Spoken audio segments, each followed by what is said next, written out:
12월 중순부터 시작해서 네. 경제 안 좋다라는 전망들이 막 쏟아져 나오고 지표도 이것도 안 좋아질 거다 저것도 안 좋아질 거다라고 했는데 금리는 3.5부터 네. 3.8까지 다시 올랐단 말이에요. 왜 오르죠? 경제가 안 좋다는데. 제가 볼 때는 조금 너무 싸졌었던 거예요. 근데 그 싸졌다는 게 그럼 중심을 뭘로 놓고 볼 것이냐. 명목 성장률하고 비슷하게 봐야 될 거고 제가 생각할 때 올해 금리는 하반기로 갈수록 내려갈 겁니다. 다만 네. 그럼에도 불구하고 지금 굳이 말하면 싼 영역에 있기 때문에 금리가 여기서 이렇게 쉽사리 내려갈 만한 상황은 아니다라는 이야기를 드릴게요.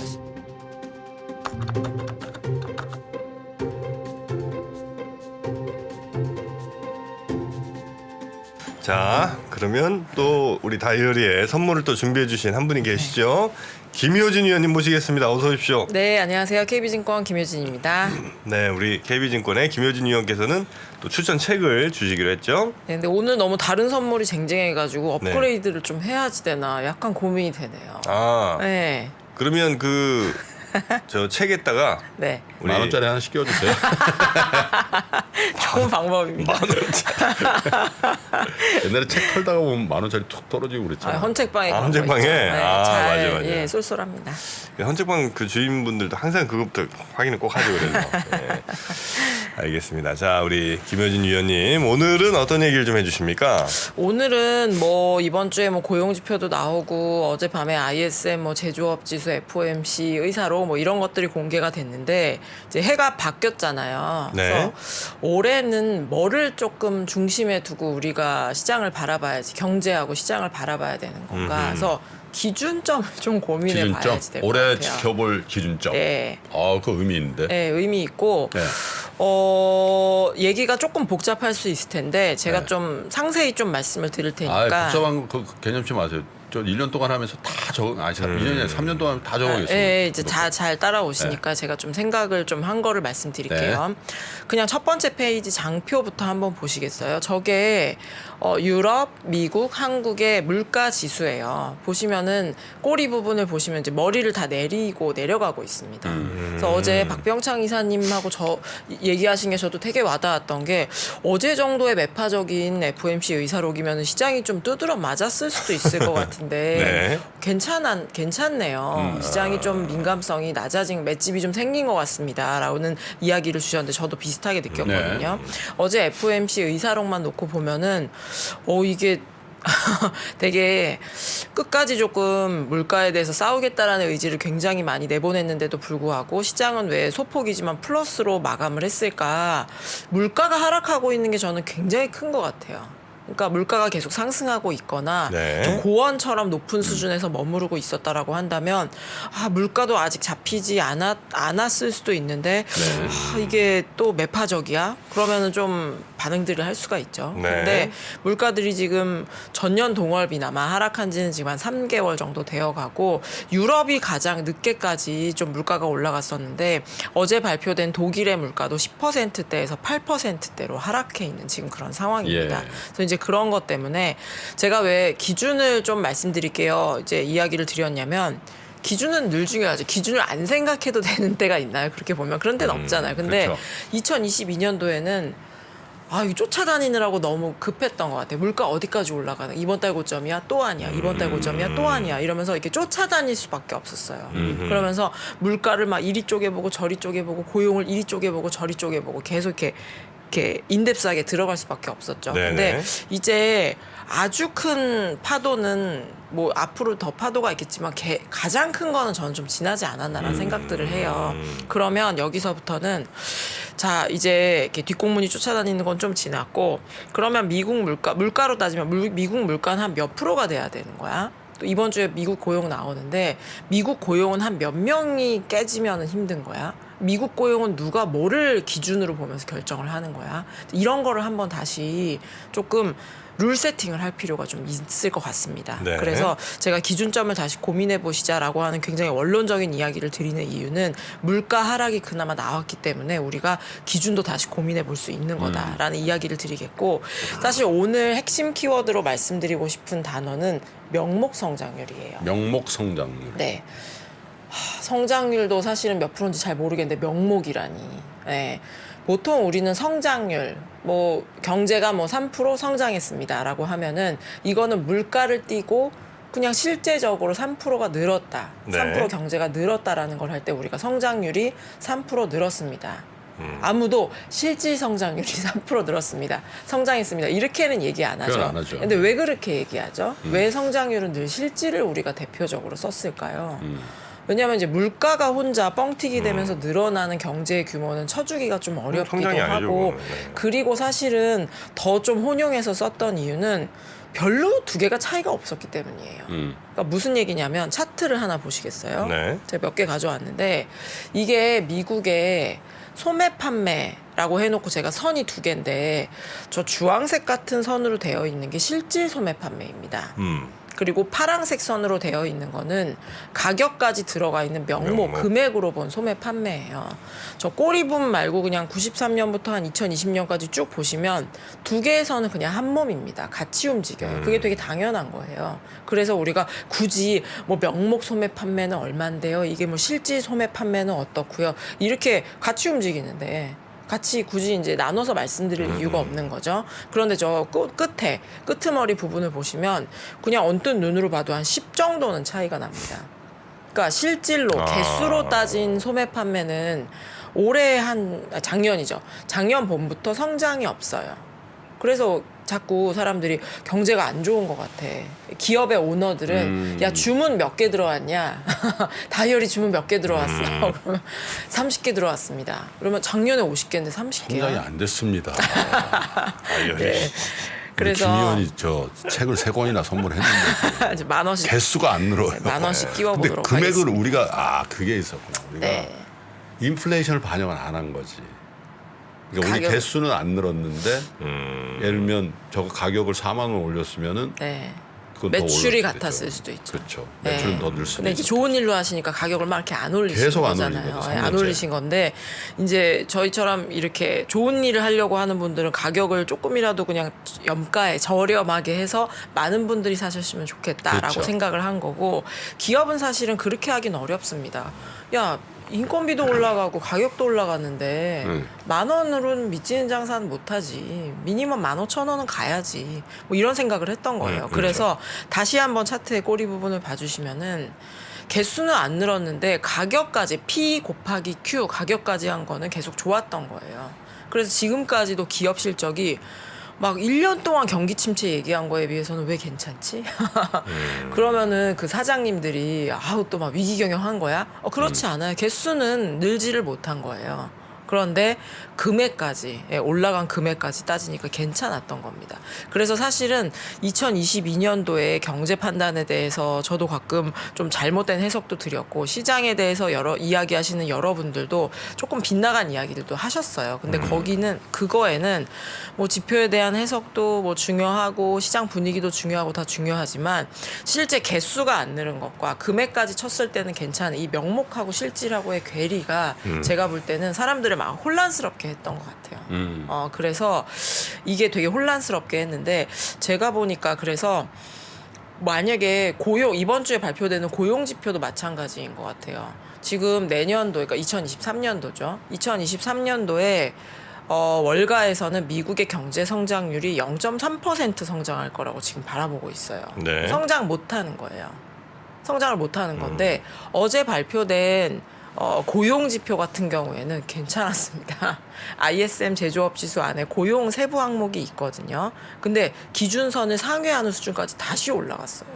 이게 무슨 상황인 거죠? 성장은 안 좋다고 하고 뉴스는 막 감언을 한다고 하는데 고용과 관련된 선행 지표들은 다시 올라가고 있는 그런 상황입니다. 그러면 여기서 우리가 아까 뭐 명목도 이야기 드리고 여러 가지 혼란 가져왔다 뭐 이런 이야기도 드렸는데 기준을 지금부터는 실질 성장률 중요하죠. 개수가 주문이 몇 개 더 늘었는지도 중요하지만 우리가 평소에는 그다지 많이 보지 않았던 명목 관련된 지표로 기준을 빠르게 지금이라도 전환하는 작업들이 필요한 것 같아요.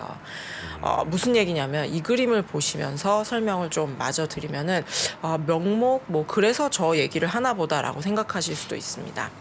설명을 먼저 한번 드려볼게요. 기업 같은 경우에 이제 정프로님도 대표님이시니까 사람 이제 올해 해가 바뀔 때 네. 몇 명을 신규로 채용을 할까? 혹은 지금 있는 인력에게 얼마나 더 이제 임금을 조금 더 높게 책정을 해줄까? 그런 것들을 뭐를 보면서 결정을 하세요? 지금요. 네. 애들 표정 보고 얘네들 아직 너무 편한데 일 좀 더 시켜야 되겠어. 너무 현실적인 대답 감사하고요. 이제 저는 이렇게 생각해요. 그럼 경제 지표로 다시 돌아와서 네. 차트를 한번 보시죠. 이 보고 계시는 선에서 파란색 선이 미국의 무려 1950년 이후부터 지금까지의 명목 성장률의 증감이에요. 명목 성장률이에요.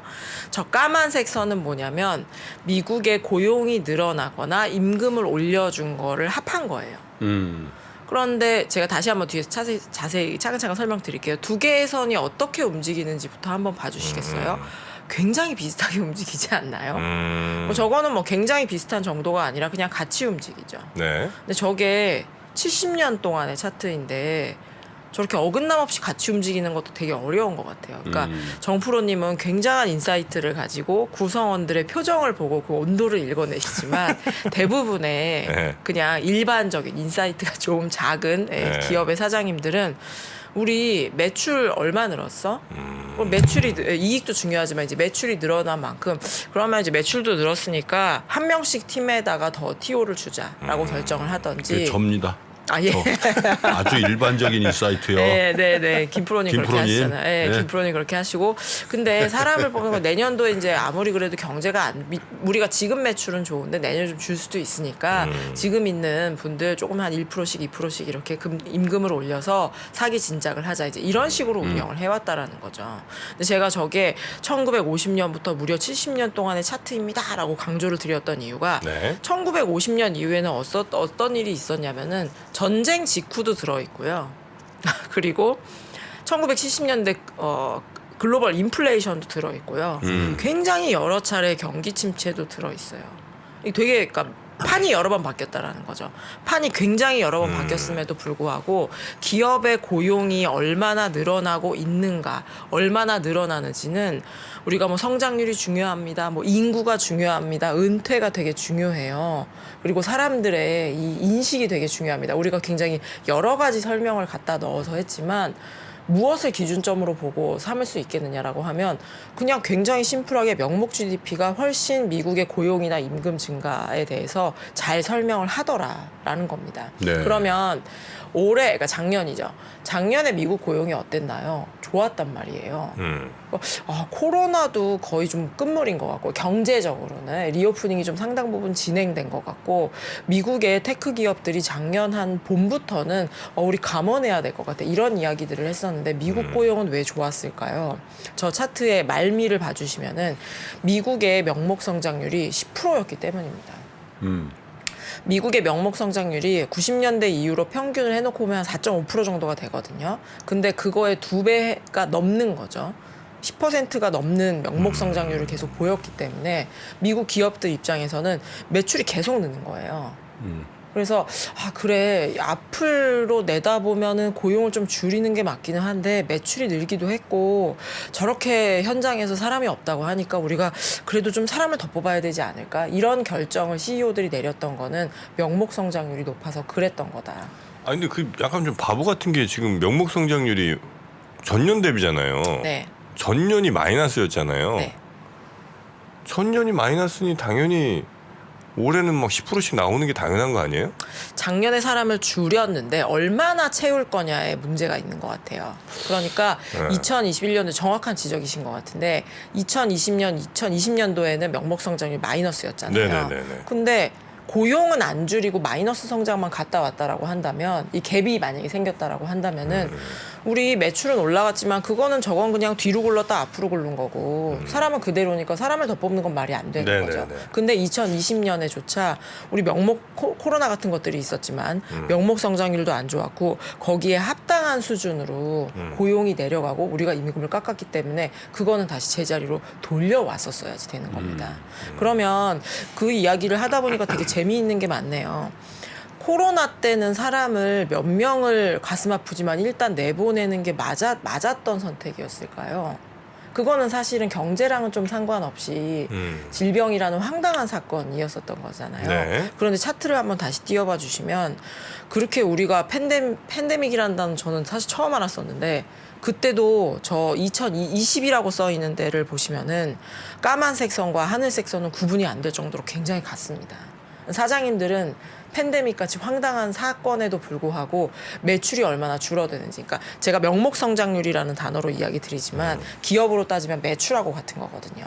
매출을 보면서 얼마 정도를 떠나보낼지를 결정을 했다라는 거죠. 매출 정말 중요해요. 정말 중요한 것 같아요. 그래서 저는 사실은 저는 이제 증권회사를 다니니까 매출 중요하죠. 매출 중요한데 EPS, 그러니까 기업이 이익이 얼마가 느는지가 중요하지 않냐. 뭐 매출 아무리 늘면 뭐해? 원자재 가격, 투입 가격이 올라서 이익이 뭐 박살나면은 주가는 갈 수 없는 거잖아. 그러니까 모든 기업이 몇 명을 고용할지, 설비 투자에 대해서 얼마나 계획을 세울지에 당연히 이익이 중요한 거 아니야? 라는 생각을 했는데 이런 데이터들을 놓고 보면은 이 명목에 해당하는 매출이 되게 중요하구나. 결국 매출이 나중에는 이익도 네. 좌우하게 돼 있습니다. 네. 그래서 네. 정프로님 지적이 사실은 진짜로 인사이트는 지적인 거예요. 아니 저게 네. 아랫돌 빼서 윗돌 개는 게 무엇이지? 근데 당장 매출이 확 급신장되거나 아니면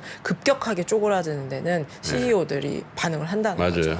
그럼 그러면 여기까지 들으셨다라고 한다면 매출 중요하지. 저게 기업이 매출이라고 하니까 확 와닿는데 저게 경제로 따지면은 명목 성장률 얘기하는 거구나. 그러면 이제 사람들이 다 나와서 성장률 얘기하고 이럴 때는 실질 성장률을 얘기한다던데 그거 이렇게 좀 이렇게 아는 척 하시면서 그 명목으로는 얼마요? 라고 물어보면 되겠구나. 네. 라는 것까지 아마 감을 잡으셨을 것 같습니다. 네. 그러면은 자연스럽게 따라오는 질문은 그걸 거예요. 뭐 작년에 명목 성장률이 거의 10%였다라고 하니까 매출이 10%씩 늘어나는데 고용 잘했겠네. 그럼 앞으로도 고용이 좋으려면 뭐 실질 성장률도 중요한데 명목 성장률이 유지가 돼야지 되는 거죠. 근데 이제 분위기 반전은 여기서부터 시작됩니다. 다시 한 차트로 오늘 여러 가지 이야기를 드리게 되네요. 저 차트의 꼬리 부분에서 빨간색 선으로 제가 점점점점 이렇게 해온 부분이 저 부분이 향후에 예상되는 미국의 명목 성장률의 전망입니다. 저 꼬리 부분이 이렇게 훅 갑자기 내려온 게 눈으로 아마 확인이 되실 거예요. 약간 빨간색으로 얇게 이렇게 점점점 돼 있는. 네. 예. 예, 저 부분을 보시면 될 것 같고 빨간색으로 저게 훅 내려옵니다. 물론 이제 기저 효과 같은, 그러니까 작년이 높았으니까 올해가 자연스럽게 내려오는 부분들도 있지만 저희 앞에서 확인한 것처럼 전년 대비 매출 몇 프로 늘었어? 4% 늘었습니다. 근데 이게 평균 수준입니다.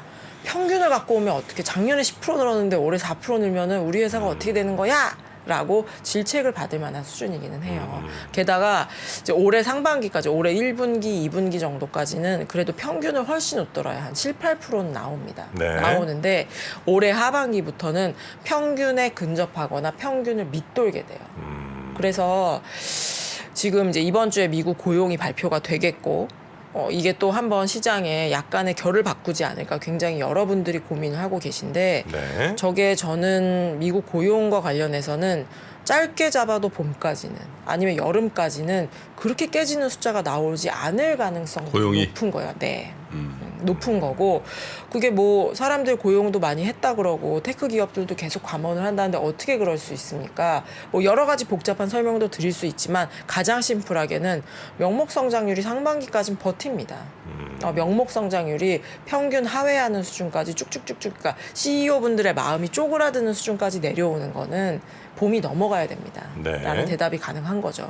그럼 이제 어제 FOMC 의사록도 나왔는데 다시 돌아가서 얘기하면 고용 지표에서 시그널이죠. 그러니까 미국의 고용이 정말로 이제 반응을 한다. 고용도 안 좋다라는 반응이 나오기 전까지는 연준은 몸을 돌려 세우지 않을 거예요. 계속해서 올해 금리 인하는 뭐 꿈도 꾸지 마라. 라는 식의 이야기들을 많이 할 겁니다. 근데 그런 이야기들이 아무리 짧게 잡아도 언제까지 될 거냐? 봄이나 올해 상반기 정도까지는 고용에서의 큰 기스가 안 나올 가능성들이 높고 그런 것들이 거꾸로 시장에도 고용이 안 깨지면 좋기도 하죠. 그런데 유동성 측면에서는 그렇게 긍정적인 부분만은 아니다라는 이야기를 좀 네. 드리도록 하겠습니다. 네. 네. 그래서 미국 고용과 관련해서서 제가 왜 이렇게 기준점을 다시 말씀드렸냐면 다른 분이 나와서 이야기하셨는지 모르겠네요. 최근에 미국의 혹한 때문에 굉장히 이렇게 저도 이렇게 동영상을 보니까 이게 정말 영화가 아니야? 거의 뭐 투모로우. 네네네 정말 실제야. 너무 깜짝 놀랐거든요. 네. 이게 일부 지역이겠지. 라는 정말 바람을 가질 정도로 굉장히 심각해서 그런 것들이 12월 고용에도 영향을 줬을 거예요. 그래서 사실은 저는 예상치를 하회할 가능성이 지금 20만 명 정도 예상을 하고 ISM 제조업 지수에서는 고용을 나는 늘려야겠어라고 응답한 사람이 더 많지만 네. 이번 고용은 그런 계절적인 재난 수준의 계절적인 요인 때문에 안 좋을 가능성들이 있거든요. 그럼 시장은 또 계산이 복잡해지죠. 이게 날씨 때문에 그러면은 계속 그렇진 않을 텐데 일단 그래도 고용이 안 좋게 나오면 연준은 어떻게 할 거지 이러면서 막 갑자기 셈이 막 되게 복잡해질 거예요. 그리고 지금부터 고용은 되게 굉장히 일희일비할 수밖에 없는 그런 상황. 우리 늘 그랬죠. 일희일비할 수밖에 없는데 이 명목 성장률하고 고용하고 되게 비슷하게 간다던데 명목 성장률이 상반기까지는 그렇게 깨지진 않을 거라는데 이런 것들을 한번 리마인드 하시면서 그래요. 고용이 굉장히 급격하게 위축되면서 연준의 태도가 바뀔 가능성은 그렇게 높지 않다라는 거를 좀 말씀드리도록 하겠습니다. 네. 하나 더 기준점을 말씀드릴 건 금리인 것 같아요. 금리. 네. 2022년도에 어떤 거를 가장 중요하게 우리가 봤었어야 된다라고 생각하십니까? 라고 하면 되게 많은데 가장 많이 바뀐 게 금리였으니까 금리가 제일 중요했죠. 그래서 2023년도에도 금리가 가장 중요할 수밖에 없었습니다. 그러면 정프로님 하나 더 질문. 네네. 미국 금리는 네. 뭐가 결정하죠? 미국 금리를 무엇이 네, 결정하느냐? 국채 금리. 미국 국채 금리는 네. 무엇이 결정하느냐? 네. 미국채 뭐 2개월물 보실래요? 아니면 어떻게죠? 뭐 10년물 보실래요? 10년물로 가겠습니다. 10년물로 가실래요? 자, 일단 10년물 결정은요. 시장에서 됩니다. 맞습니다. 시장에서 되는데 어떻게 받아야 되지? 시장에서 되는데 그럼 국채 금리라는 이제 오늘 한 3.65% 네. 정도 되는데 3.6 퉁쳐서 3.6이라는 숫자에는 사실은 5만 가지가 들어 있잖아요. 발행을 얼마를 해? 네. 누가 얼마 살 그렇죠, 거야? 그렇죠. 물가는 얼마야? 네. 성장은 얼마야? 5만 6천 가지 정도 하면 되는 예, 걸로. 그리고 이 미국의 연준의 의원들은 어떤 태도를 가지고 있어? 다 들어있죠. 예, 국채를 사는 사람이 중앙은행도 있고 은행도 있고 해외 정부가 있는데 그 각각은 어떤 생각을 하고 있으면 자금 여력은 어때? 정말로 정프로님 이야기하신 것처럼 5만 6천 가지 정도가 영향을 미친단 맞습니다. 말이에요. 근데 이 우리가 5만 6천 가지를 다 따져보기는 어렵잖아요. 불가능하죠. 예, 근데 제가 앞에서 미국의 고용은 뭐 이민, 뭐 퇴직 여러 가지가 영향을 주지만 명목 네. 성장률 하나로 보는 게 저는 더 심플한 것 같습니다. 이런 이야기 드렸잖아요. 네. 제가 볼 때는 국채 금리도 마찬가지인 것 같아요.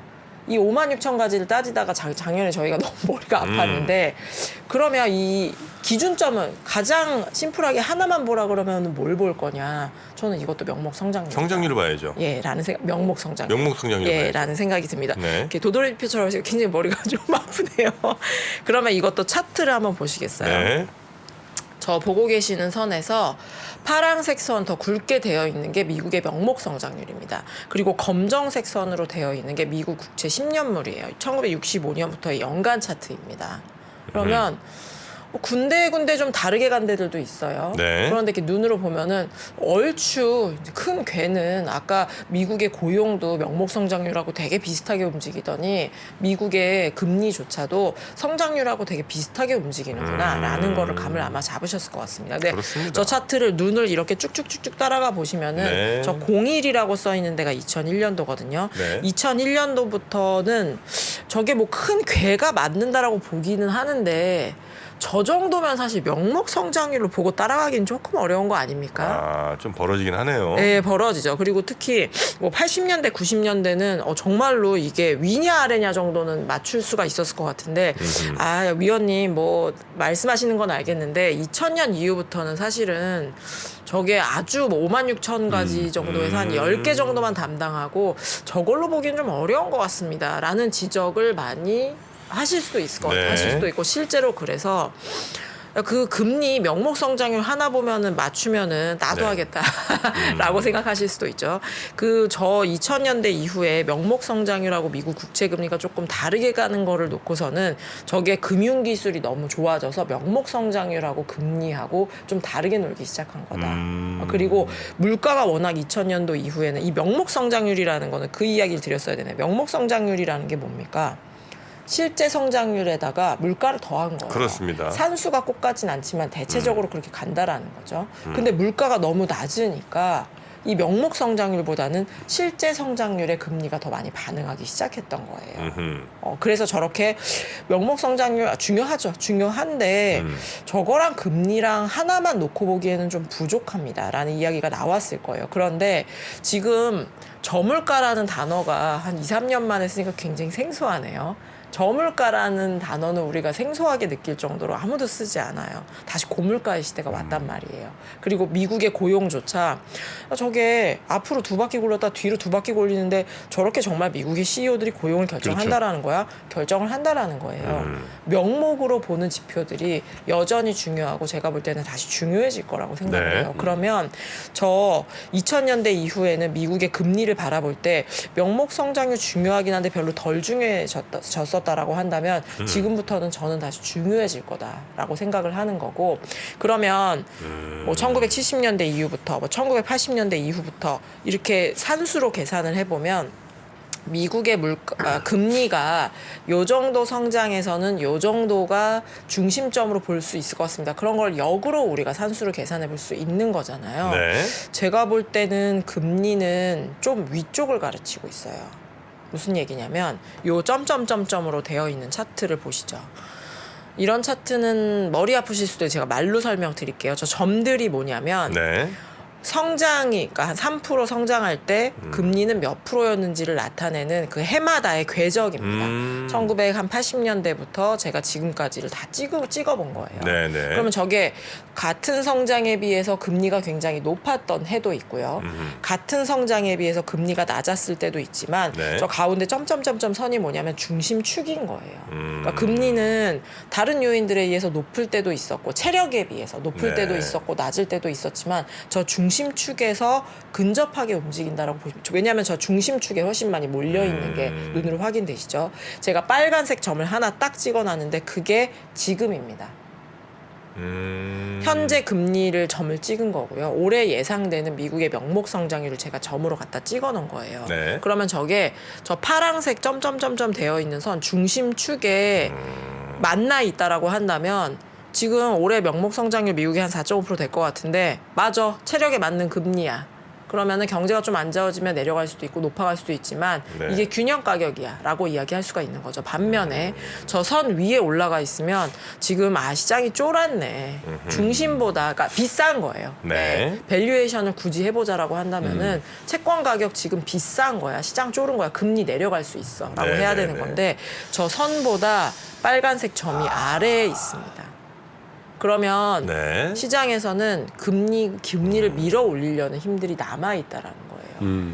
그러니까 지난해 보름부터 지난해 12월 중순부터 시작해서 네. 경제 안 좋다라는 전망들이 막 쏟아져 나오고 지표도 이것도 안 좋아질 거다 저것도 안 좋아질 거다라고 했는데 금리는 3.5부터 네. 3.8까지 다시 올랐단 말이에요.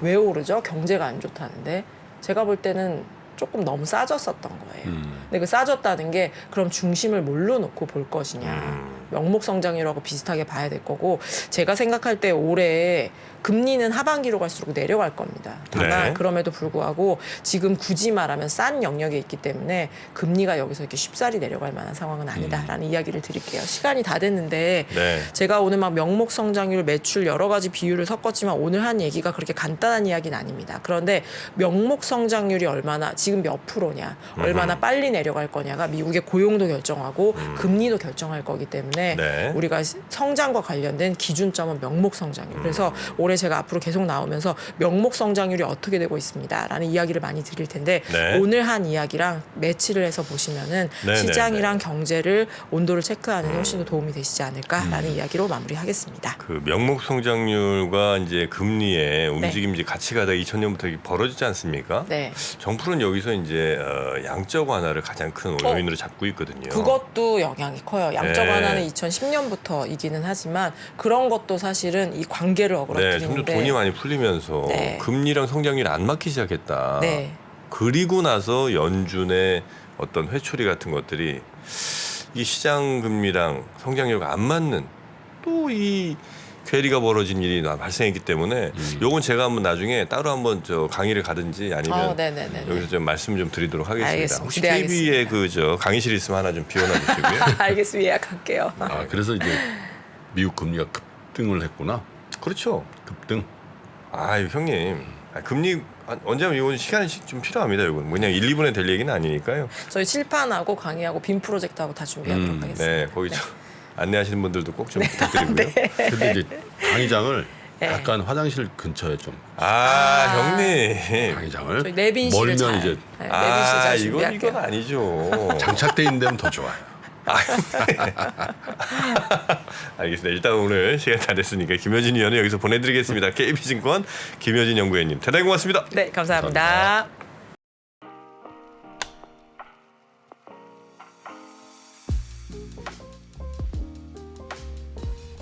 네, 여러분 안녕하세요. 제가 아주 놀라운 후기를 하나 발견해서 소개해드리려고 합니다. 저희 3프로TV 미래대학 수강생이신 것 같은데, 야 이분 와 이분 공부 흔적이 진짜 열심히 하셨나 봅니다. 필기가 아주 빽빽하게 가득 차 있습니다. 3프로TV를 보고 유료 클래스까지 수강하는 사람들은 기본적으로 재테크에 관심이 많기도 하겠지만 끊임없이 스스로의 발전을 도모하는 사람들일 것이다. 그런 의미에서 송기령 부사장의 미래대학 강의는 아마도 여러분에게 인생의 터닝 포인트가 될지도 모릅니다. 3프로TV 미래대학 확장판 지금 바로 만나보세요.